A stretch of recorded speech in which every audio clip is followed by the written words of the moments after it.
ये केक मैं बना रही हूँ 3.5 पाउंड का। मैंने इस केक को माइक्रो ओवन में बेक किया है। तो आपको सबसे पहले कन्वेक्शन पर क्लिक करना है, देन सिलेक्ट पर क्लिक करना है और अपना टाइमर सेट करना है। आपको कम से कम 30 मिनट का टाइम तो रखना ही पड़ेगा। उसके बीच में अगर आप चाहो तो चेक कर सकते हो इसे बेक हुआ है या नहीं। मैंने इको पे क्लिक किया और इसे टूथपिक की हेल्प से इस तरह से चेक किया। अगर आपकी टूथपिक क्लीन हो रही है तो आपका केक बेक हो चुका है। बाहर निकाल कर आप अच्छी तरह से चेक कर सकते हैं। तो ये केक मैं अपने घर के लिए ही बना रही थी, इसलिए मैंने ये न्यू व्हिप्ड क्रीम यूज़ की है। इसमें इसका टेक्सचर और टेस्ट भी मुझे पता नहीं था, इसलिए मैं इसे फर्स्ट टाइम ट्राई कर रही थी। तो मैंने सोचा क्यों ना इसे पहले घर पे ही ट्राई करके देखती हूँ। इसे ओपन करना बहुत ही आसान है। जो बिगिनर्स है उनके लिए थोड़ा ये मुश्किल होता है इसे पैक करके फिर से फ्रीजर में कैसे रखें। मैंने यहाँ प्लास्टिक बाउल लिया है। ये इसलिए लिया है क्योंकि इस पे जब अपन क्रीम व्हिप्ड करते हैं तो वो स्टील के बर्तन पर स्क्रैच रह जाते हैं। स्टार्टिंग में मैं भी इन सब चीज़ों को इग्नोर करती थी और स्टील के बर्तन में ही व्हिप्ड करती थी, लेकिन वो बर्तन में स्क्रैच होने के कारण मैंने ये बाउल परचेज किया था। तो हमारी क्रीम का लिक्विड टेक्सचर होना चाहिए जिससे कि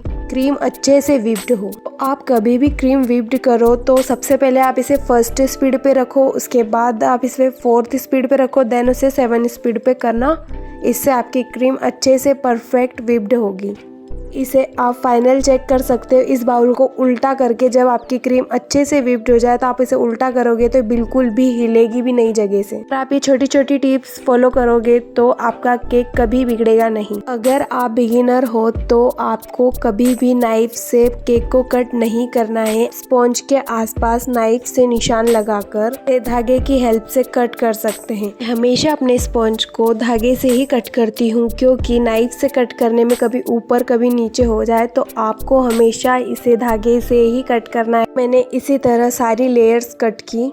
मैं डेली शॉर्ट्स वीडियो अपलोड करती हूँ, उसमें इतना डिटेल में कुछ बता नहीं पाती हूँ, इसीलिए मैंने ये लॉन्ग वीडियो बनाई है। ये आपके लिए हेल्पफुल है या नहीं आप प्लीज़ मुझे कमेंट करके बताएं। इसी तरह मैंने दोनों स्पॉन्ज को कट करा। अगर आप केक बनाना सीखना चाहते हैं या घर से अपनी होम बेकरी लर्न करना चाहते हैं तो आप बिल्कुल सही वीडियो देख रहे हैं। तो वीडियो स्किप बिल्कुल मत करना, वीडियो को लास्ट तक ज़रूर देखना। तो मैं क्या करती हूँ ना, हमेशा अपने केक में शुगर सिरप की जगह पर पानी ले लेती हूँ, उसके अंदर क्रश डालकर, भी फ्लेवर का केक होता है उसका क्रश डालकर इसी तरह से अपना शुगर सिरप रेडी करती हूँ। को केक बेस पर थोड़ी क्रीम लगानी है, उसके बाद इस पर स्पॉन्ज रखना है। बाद आपको स्पॉन्ज को अच्छी तरह से शुगर सिरप करना है।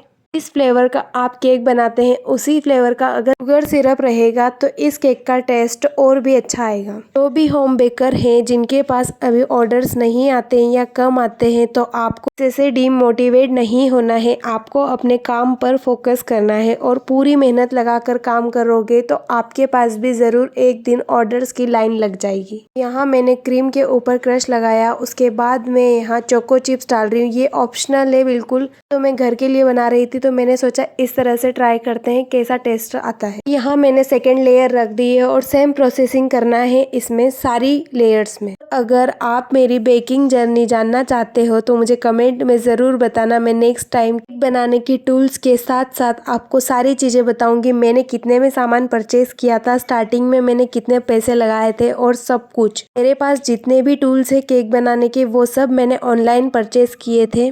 अभी तक मैं वही सामान यूज़ कर रही हूँ। अगर आप भी केक बनाना चाहते हैं तो आप भी इस तरह से अपना बिजनेस स्टार्ट कर सकते हैं। और पता है गाइस, मैंने कोई क्लास नहीं लगाई, कहीं भी सीखने नहीं गई। मैंने खुद से ही केक बनाना सीखा और धीरे धीरे ऑर्डर्स लेने लग गई। केक बनाना बहुत अच्छा लगता है। हाँ, स्टार्टिंग में मैंने बहुत सारे केक बिगाड़े भी है और जलाए भी है, लेकिन इसी वजह से मैं केक बनाना सीखी हूँ, क्योंकि मेरे से केक बिगड़े थे। उसके बाद ही मैंने ठान लिया था कि नहीं, अब तो मुझे केक सीखना ही है।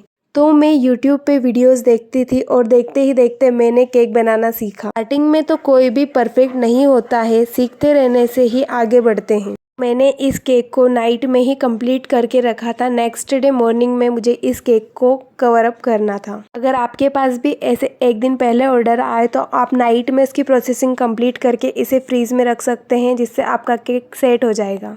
आप इस प्रोसेसिंग को कंप्लीट करके आपकी जो केक बेस है उसे अच्छे से क्लीन करके रखना, क्योंकि नेक्स्ट डे ये सूख जाती है तो अच्छे से क्लीन नहीं होती है। आप जितना इसे क्लीन रखोगे उतना ही आपके केक में फिनिशिंग दिखेगा। सेम वैसे ही मुझे छोटे वाले स्पॉन्ज में भी करना था, सेम टू सेम वही प्रोसेसिंग कंप्लीट की है। जैसा कि मैंने आपको शॉर्ट्स में बताया था कि इस केक का थीम, कलर कॉम्बिनेशन सब कुछ मैंने ही डिसाइड किया था। ये केक 3.5 पाउंड का था। आप इसे कम से कम 900 या 950 तक चार्ज कर सकते हैं। आपकी सिटी में क्या पाउंड केक मिलता है, आप उस हिसाब से भी आपके केक को चार्ज कर सकते हैं। पहले तो मैंने इसको ब्लैक एंड वाइट कलर में सोचा था करने का, लेकिन ब्लैक कलर प्रॉपर तरीके से हो नहीं रहा था, इसलिए कुछ अलग ही कलर बन गया, तो मैंने उसी से इस केक को डेकोरेट किया। अब बारी आती है आइसिंग की, तो मैंने इसे 2 शेड में देने के लिए सबसे पहले इसे डार्क कलर की क्रीम लगाई और उसके बाद मैंने इसके ऊपर वाइट कलर की क्रीम से इसे आइसिंग कंप्लीट की। बाद भी अगर आपकी क्रीम में बबल्स आ जाते हैं तो आपको क्या करना है, गर्म पानी लेना है और आपकी नाइफ़ को उसमें डिप करके इस तरह से यूज़ करना है। इससे आपके बबल्स कम हो जाएंगे या फिर हट जाएंगे। आप इसे 2 क्रीम को मिक्स करके लगाएंगे तो आपका कलर का टेक्सचर और केक भी बहुत सुंदर दिखेगा। यहाँ मुझे बीच में इतनी अच्छे से फिनिशिंग देने की ज़रूरत नहीं थी, क्योंकि इसके ऊपर ये वाला केक रखने वाली थी। आप यहाँ देख रहे हो कि मेरी क्रीम में बबल्स बहुत ज़्यादा आ चुके हैं, तो मैंने यहाँ पर क्या किया कि पानी से इसे इसके ऊपर पानी छीटा, जिससे कि ये जैसे आपको दिख रहे हैं इसमें अभी ज़्यादा बबल्स है। तो आपको यहाँ पर क्या करना है ना, गर्मी के टाइम पे ये चीज़ें ज़्यादा प्रॉब्लम होती है, तो आपको इसके ऊपर पानी की छोटी छोटी बूंदों से इसके ऊपर छिटकना है। उसके बाद आपको यहाँ पर फिनिशिंग देना है। गर्मियों में ज़्यादा क्रीम मेल्ट होती है, सेम मेरे जैसी प्रॉब्लम बहुत सारे बेकर्स को हो रही होगी। तो आपको क्या करना है कि सारी क्रीम बाहर नहीं निकालनी है, जितनी यूज़ करना है उतनी लेकर वापस इसे फ्रीज में रख देना, क्योंकि इससे आपकी क्रीम मेल्ट नहीं होगी। फिर मैंने इसके ऊपर इस तरह से डिज़ाइन दी और इसको दूसरे केक के ऊपर रखा। आपको दोनों नाइफ को लेना है, उसके ऊपर इस तरह से रखना है। जब तक आप देख नहीं लेते कि आपका केक सही से रखा है नहीं, आप नाइफ को बाहर नहीं निकालेंगे। अगर आपका केक टेढ़ा मेढ़ा रखाता है तो आपको क्या करना है, फिर से नाइफ को उठाकर सही कर देना है, क्योंकि 2 टियर केक में ऐसी मिस्टेक्स हो जाती है। तो आपको घबराना बिल्कुल भी नहीं है, आपके केक को आप सही कर सकते हो। बाद मैंने नोज़ल से इस तरह से डिज़ाइन निकाली, जिससे ये बेकरी स्टाइल केक भी लग रहा था और इस केक में 4 चांद भी लग गए।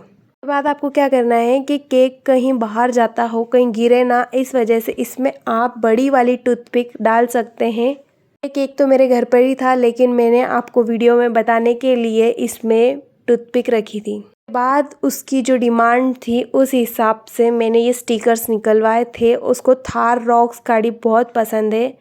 मैंने सेम उसी थीम का केक बनाने का सोचा था, तो मैंने ये स्टिकर्स निकलवा लिए थे। और ये स्टिकर मिनिमम आपको मार्केट में 50 या 80 रुपीज़ तक की A4 साइज शीट में निकल जाएंगे।